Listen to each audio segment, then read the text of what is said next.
Hoje em dia, se você tiver a grana, você vai falar, tá, mas eu quero essa bolsa, ou eu quero comprar uma viagem, um tratamento estético, ou eu quero comprar uma roupa que ninguém vai ter, sabe, assim.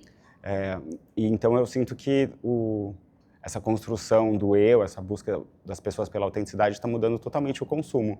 E no momento que todo mundo pode ter acesso a uma bolsa de uma marca como uma Gucci, Louis Vuitton, isso passa a representar algo que talvez não seja o que as pessoas querem mais. Então vai ser muito interessante ver para onde vai a moda nesse tempo, porque o luxo não precisava se provar para ninguém, e hoje ele precisa provar que tem valor, provar que as pessoas ainda querem isso.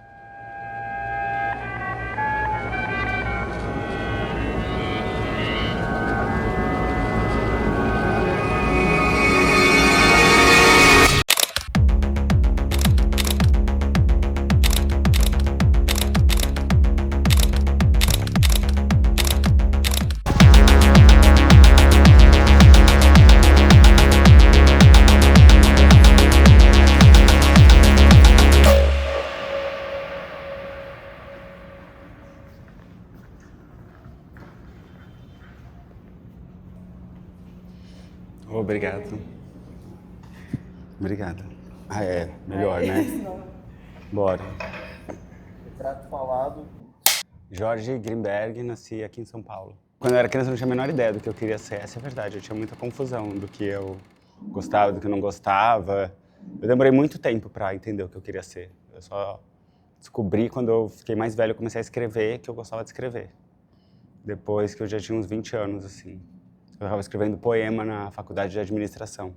Eu queria fazer jornalismo na faculdade e minha mãe não deixou, ela queria que eu fizesse administração. Aí eu, para piorar, não passei no jornalismo, né, na faculdade.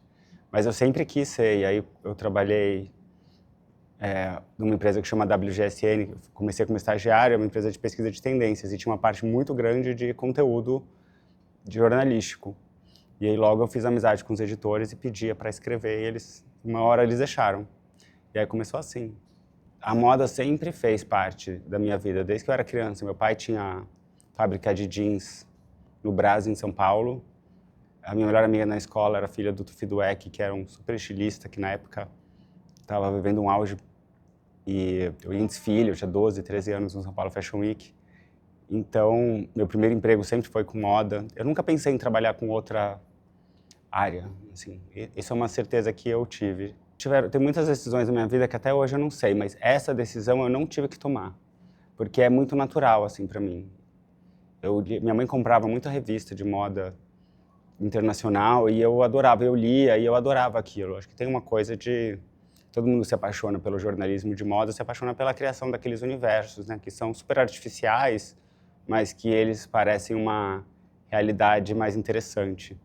Então é muito fácil para uma pessoa que está meio perdida se sonhar com aquele mundo, né? Acho que o que me impacta agora, que eu já trabalho com isso há 20 anos, é que é um universo artificial mesmo. E a gente cria esses cenários, vive nesses cenários, mas eles não correspondem à vida real, sabe? A gente não pode se apegar tanto nisso, porque é tudo muito rápido, né? Sempre tem uma estação e tudo vira em volta daquela estação, e aí dia seguinte aquilo não vale mais nada. A moda é a única indústria que liquida seus produtos a 70% 3 meses depois do lançamento. Você já pensou o trabalho que um estilista tem de criar uma coleção inteira que depois de 3 meses não vale nada? E ter essa necessidade de se reinventar, ao mesmo tempo é algo que eu amo e eu odeio também. Eu estava até escrevendo um roteiro sobre isso que eu decidi ainda não publicar, que é sobre esse sonho que as pessoas têm com o jornalismo de moda, que eu acho que foi muito alimentado pelo filme Diabo Veste Prada, de 2006, e, né, que organizou, mostrou como era dentro de um lugar que ninguém tinha acesso. Mas, assim, é um sonho muito difícil, porque não é um sonho que você vai ter e que tem um final feliz, né?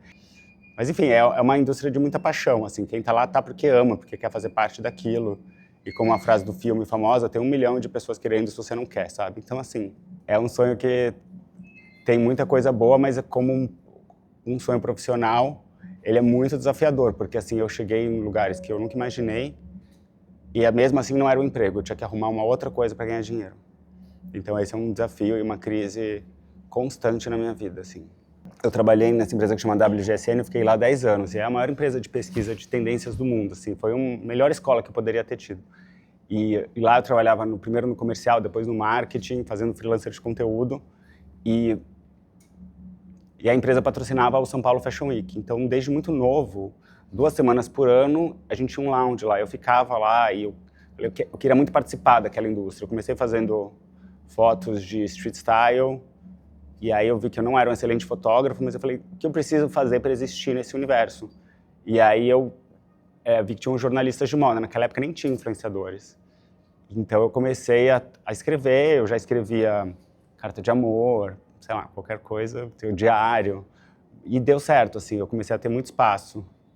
E aí em 2013 eu conheci o Imran Ahmed, que é o fundador do Business of Fashion, que estava no Instinto Fashion Rio. E por uma coisa meio de destino, assim, a gente foi numa van juntos para um evento que tinha e ele me pediu para explicar o desfile para eles. E aí eu comecei a explicar desse jeito meio rápido, um pouco que dá voltas, assim como eu faço no 3 Minutos de Moda, que é o meu jeito, na verdade. Aquilo lá surgiu do jeito que eu faço. Aqui eu sou meio tímido, né, assim. Mas aquele lugar é um lugar onde eu fico muito confiante. E aí, quando eu acabei de falar, ele falou, você quer ser meu correspondente no Brasil? Ninguém nunca me explicou o Brasil igual você. E aí eu entendi que eu sabia fazer alguma coisa. E aí depois veio a Vogue América, e então eu estava fazendo Vogue América, fazendo Business of Fashion, todo mundo queria, os estilistas, todas as assessorias, assim, me abriu um espaço, uma visibilidade muito grande. Mas aí quando o Brasil entrou na crise do impeachment da Dilma, aquele monte de coisa que aconteceu, esses trabalhos pararam de existir. A imprensa de moda, ela vai para onde tem dinheiro, glamour. E naquela época ninguém queria saber sobre o Brasil, então do nada eu tinha chegado assim no topo e aí não tinha nada. É meio assim, a vida é meio assim. 3 Minutos de Moda surgiu desse momento de absoluto desespero, onde eu sentei no chão da minha casa e comecei a fazer de graça a única coisa que eu sabia fazer. Eu acho que a gente está passando por muitas mudanças muito rápidas e uma das mais interessantes é que as pessoas desejam coisas diferentes. Assim, o mercado de luxo está passando por uma crise grande de estagnação mesmo, de grandes marcas. Porque as pessoas, eu acho que elas estão tendo uma mudança de pensamento muito grande, né? Não é mais o que eu quero ter, é quem eu quero ser. Então, se você precisava, por exemplo, ter um logo que ia representar, né, o que você queria ser, hoje em dia, se você tiver a grana, você vai falar, tá, mas eu quero essa bolsa, ou eu quero comprar uma viagem, um tratamento estético, ou eu quero comprar uma roupa que ninguém vai ter, sabe, assim. E então eu sinto que essa construção do eu, essa busca das pessoas pela autenticidade está mudando totalmente o consumo. E no momento que todo mundo pode ter acesso a uma bolsa de uma marca como uma Gucci, Louis Vuitton, isso passa a representar algo que talvez não seja o que as pessoas querem mais. Então vai ser muito interessante ver para onde vai a moda nesse tempo, porque o luxo não precisava se provar para ninguém, e hoje ele precisa provar que tem valor, provar que as pessoas ainda querem isso. Eu acho que o que tem evoluído muito é essa busca pelas pessoas que, por encontrarem a sua voz e serem independentes, em mostrarem o seu trabalho sem depender de terceiros, sem depender de intermediários. Quando eu comecei com o jornalismo de moda, eu precisava que o Business of Fashion me publicasse, a Vogue me publicasse, depois eu tinha uma coluna no Estadão. Hoje todo mundo se autopublica e tem pessoas que têm muito mais seguidores e audiência que eu, falando de moda, falando de qualquer assunto. Então, eu acho que essa é uma mudança que ela vai ser cada vez maior, porque a gente está tendo uma crise imensa de trabalho no mercado, então as pessoas se apoiam nisso como um lugar onde elas podem ir quando elas não sabem o que fazer até, né? Então, assim, eu vejo muitas pessoas de todas as áreas, não só da moda, que começam a criar os seus canais, as suas plataformas, e seus serviços, e suas comunidades. Eu acho que isso é algo que já mudou o mercado, e o que é muito perigoso agora com o IA é que as pessoas começam o mercado se torna muito mais competitivo, tem muito mais velocidade. Eu posto um vídeo por semana. As pessoas que entraram ano passado postam 7. Eu não quero postar 7. Mas aí você faz roteiros com IA, você grava com IA, o Claude edita, sabe? Assim, tem gente que faz vídeo que nem aparece em vídeo, que tem um IA que faz. Então, assim, o que eu mais penso é, eu quero entrar nessa concorrência? E a minha resposta é sempre não. O meu conteúdo é artesanal, assim, sabe? E enfim. Então, não é bom para mim meu sonho financeiramente. Pode ter outros sonhos. Eu acho que cada vez menos as pessoas vão saber quem elas são e o que elas gostam de verdade, porque hoje em dia tudo é muito construído no... eu quero saber quem eu sou, eu monto um board no Pinterest. Mas tudo aquilo já existe. Uma coisa que eu ouvi, uma frase eu ouvi num podcast semana passada que me marcou muito, que falou assim, essa geração alfa, essa geração adolescente, eles não têm um período mais de estranheza da juventude. Então, você vê os meninos de 16 anos, ele tá ou todo de rosa, ou assim, eles já viram quem eles querem ser na internet. Então não tem aquele período que eu tive, assim, de ficar perdido mesmo, até eu me encontrar, porque acho que é aí que as pessoas se acham. Porque quando as pessoas ficam perdidas, tem um monte de gente na internet falando que elas deveriam ser. Então, eu sinto que as pessoas confundem muito isso com identidade. E eu que faço mentoria com muitos profissionais criativos, eles acabam entrando em todas as tendências, fazendo um monte de coisa, e depois ficam mais perdidos, porque não tem ideia de quem era antes de começar a fazer tudo isso. Então, assim, a gente está num game muito estranho, no mínimo.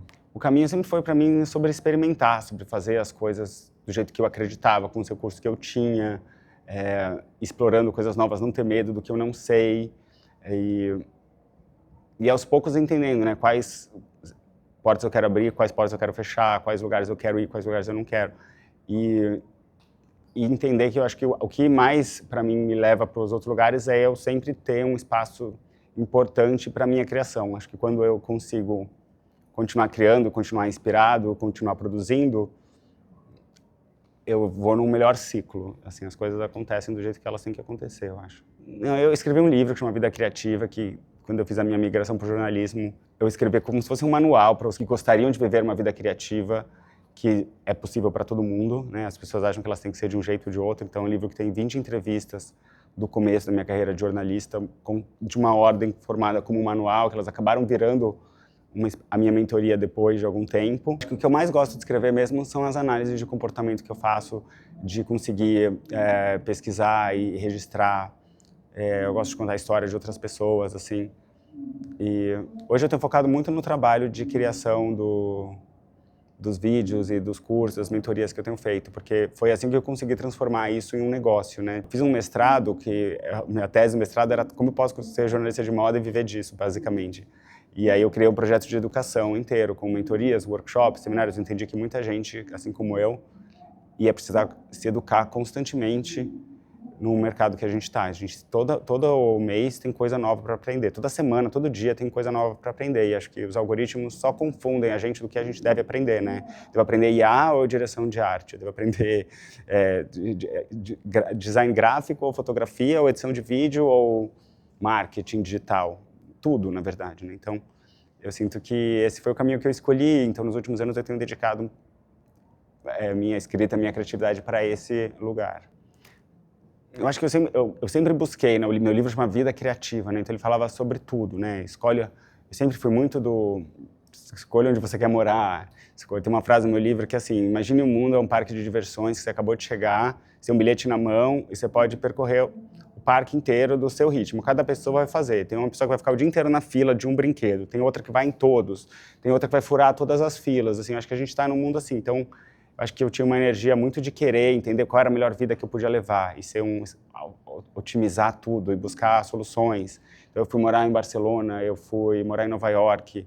Eu era muito inquieto, mas também isso não era muito bom, porque eu fiquei muito sem como se fala, sem ground, sem ter uma base sólida. Então, assim, no momento, o meu tempo livre tem sido mais para me dar isso que eu não tinha me dado antes. Que eu viajei o mundo, 2 anos, quando eu comecei a trabalhar como jornalista, eu fui até para a Antártica, para o Marrocos. Eu fiquei viajando praticamente de 2015 a 2018, loucamente, assim, fui para a África diversas vezes. Acho que eu estava bem doido, assim. Mas era legal, eu sempre arrumava alguém que queria cobrir alguma coisa, uma viagem que eu conseguia, e foi muito bom. E aí eu acho que agora meu sonho é ter mais estabilidade do que eu tive naquela época. Agora eu quero fazer o que eu não fiz antes, que é montar uma estrutura de negócios sólida, ter uma casa sólida, estar presente para os meus familiares, para os meus amigos, deixar um legado, assim, sabe? Conseguir organizar meu método de pesquisa para que mais pessoas possam usar ele, porque eu sinto que uma sorte que eu tive muito grande na vida foi de ter trabalhado em 3 das empresas de moda mais como eu diria, mais potentes do mundo de conteúdo, né? Que é a Vogue americana, o WGSN e o Business of Fashion. E aí é uma experiência que só eu tenho. Acho que muito hoje, né? Qual contribuição só eu posso dar? E cada um tem a sua. Acho que a minha é muito grande. Se eu realmente paro para... Primeiro, eu tenho que valorizar ela. E segundo, eu tenho que entender como eu posso levar esse ensinamento para outras pessoas. Por isso que eu entendi que é educação, sabe? Então, eu não falo não coloco nenhum vídeo. É até muito difícil fazer isso, uma entrevista. Porque sempre que eu tenho que falar de mim, eu desvio. Eu sempre gosto de falar de trabalho. Porque eu acho que é onde eu vou melhor, é onde eu consigo contribuir melhor, é onde eu vejo que o que eu faço faz sentido para os outros, assim, sabe? E faz sentido para você também? Às vezes. Às vezes? Quando não faz?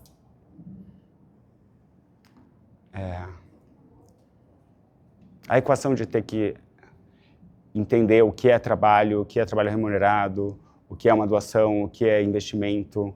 Eu sinto que por isso que essa história de ter uma estrutura melhor é algo que agora eu tenho investido mais tempo e energia, porque eu sinto que quando você tem uma operação que funciona, as coisas têm mais clareza.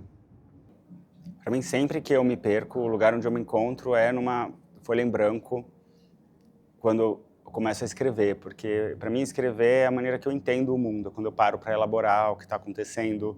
E mesmo se eu estou muito confuso, porque eu gosto de aprender coisas novas, então eu acabo me jogando em conteúdos diferentes e experiências diferentes, até demais, quando eu sento para escrever e elaborar, é quando eu começo a entender o que aconteceu. Eu acho que é por isso que muita gente entende os meus vídeos, porque ele vem do relato mesmo, da experiência de estar vivendo no mesmo mundo que as pessoas. Mas pelo ponto de vista que é muito humano. Então, assim, sempre que eu me perco, que é bastante, eu sento e começo a escrever até que eu me encontre. E às vezes é rápido, às vezes não é, mas eu sei que lá é onde eu vou dar sentido para as coisas. Eu sou super impaciente, mas eu sou muito metódico, eu gosto muito de sistemas. Então, quando eu crio um sistema, esse sistema funciona. Eu acho que, assim, o 3 Minutos de Moda, por exemplo, ele deu certo, ele tem 7 anos já, que para a internet é como se fosse 200 anos. Tipo, tinham sites, revistas, portais que existiam quando eu comecei que não existem mais. Porque ele tem um sistema, e eu não me forço a fazer mais do que eu faço, eu não me forço a mudar quando a tendência muda, eu não me forço, tipo, eu já tive muitas ansiedades de que eu precisava diminuir o tempo, porque é muito longo para a internet, de que eu precisava fazer mais vezes por semana, e aí sempre que eu volto para o sistema que eu sei que funciona, aquilo dá certo. Então eu tento replicar algo assim para as outras áreas da minha vida, que seja assim, de academia, alimentação, pesquisa, trabalho, entender que se eu consigo ter um sistema, eu fico menos ansioso e as coisas tendem a funcionar melhor, porque não tem por que eu ficar ansioso se existe um ciclo das coisas tomando forma, né? Mas isso também, às vezes, vai contra o processo de pesquisa, experiência livre, né? De querer me jogar nas coisas e entender, porque daí eu tenho que abrir mão desse sistema e deixar as coisas se bagunçarem um pouco. Todo dia eu mudo de ideia.